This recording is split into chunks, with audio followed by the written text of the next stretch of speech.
O sistema de produção, muitas vezes, interpretam como rotação com milho, e esse é um sistema produtivo. Então, para nós começar o nosso pontapé inicial, Valdir, eu queria que tu trouxesse para nós a informação do que é um sistema produtivo, né, o que caracteriza ele por ser eficiente, né, para a gente trazer esse contexto para o produtor. O sistema de produção é um nome bonito, né, mas que muitas vezes nos dá um pouco de trabalho aí para pensar ele, né?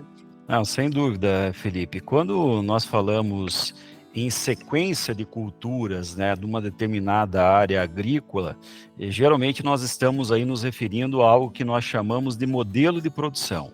Agora, quando a gente passa para o conceito de sistema de produção, além da sequência das culturas numa determinada área agrícola, vem todo o arcabouço tecnológico utilizado nessas culturas que compõem esse modelo. Então, inclusive, né, todas as tecnologias de melhoria de qualidade de solo, né, que é a base do nosso sistema de produção. E aí envolve insumos, maquinário utilizado, gestão de mão de obra, tudo isso, então, caracteriza um sistema de produção que é adotado, né, vamos dizer assim, implantado e implementado num negócio agrícola, que muitas vezes está numa propriedade rural pequena, numa propriedade rural grande, ou às vezes em várias propriedades, né? Algum envolvendo arrendo, não arrendo, quer dizer, você tem aí algumas particularidades. Mas, de fato, Felipe, esse planejamento no médio e no longo prazo do meu sistema de produção, o que será cultivado, como será cultivado,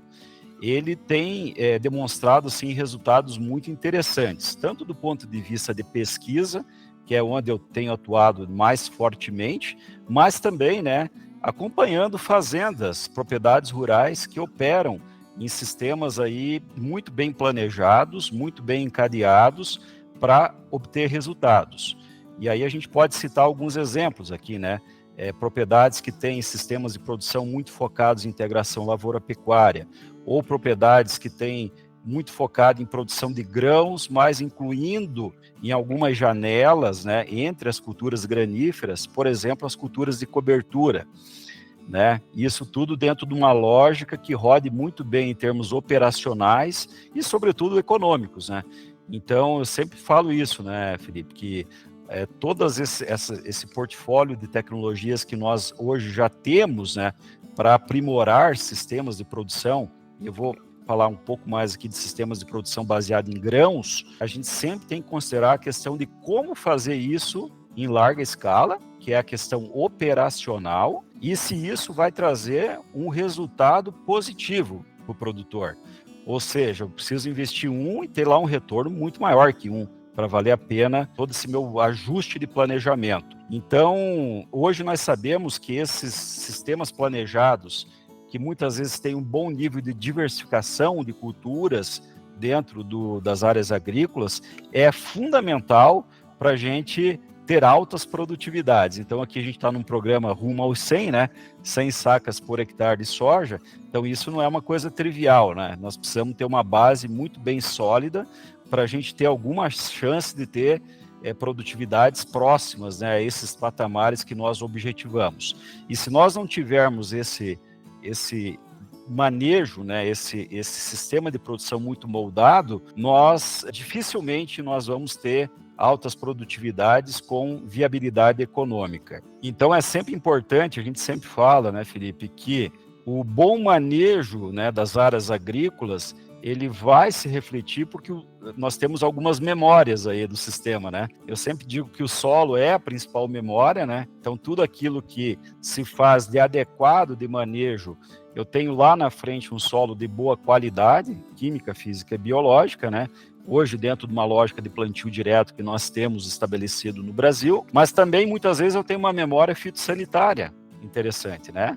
Que é menor banco de semente de plantas daninhas, que é, de repente, menor fonte de inóculo de algumas doenças necrotróficas ou mesmo de algumas doenças que permanecem no ambiente agrícola por meio de estruturas como os escleróides, por exemplo, o mofo branco, ou até mesmo alguns insetos pragas, né, como o tamanduá da soja, por exemplo, que era até mais problema um tempo atrás aí, e a gente sabe que a diversificação acaba melhorando esses atributos também. Então, um bom sistema de produção é aquele que imprime uma boa memória de qualidade de solo e também aspectos fitossanitários. Bem, a gente pode notar, né, de que um sistema de produção ele envolve muito mais do que planto milho ou não planto milho, né? E acho muito bacana a gente deixar isso muito claro para o produtor, porque quando a gente usa isso nos termos, pensar um sistema produtivo é algo que vai muito além da sucessão de culturas. A gente já está pensando no solo, armazenamento de água, como você comentou, doenças, né? O impacto muito direto em planta daninha, banco de sementes, até mesmo planta daninha de difícil controle, né? Ciclagem de nutrientes, perfil de solo, perfil de enraizamento, daqui um pouco como cultura que eu penso na minha sequência para que eu possa fazer uma calagem, para que eu possa daqui um pouco preparar o ambiente para a próxima cultura. Então, estou dando um spoiler aqui de para onde a gente vai nesse podcast, nesse episódio, mas achei muito bacana a gente já trazer essa informação de qualidade para o produtor já nos primeiros minutos aqui, porque realmente é isso que um sistema de produção faz, né? Ele traz benefícios contínuos ao longo do tempo.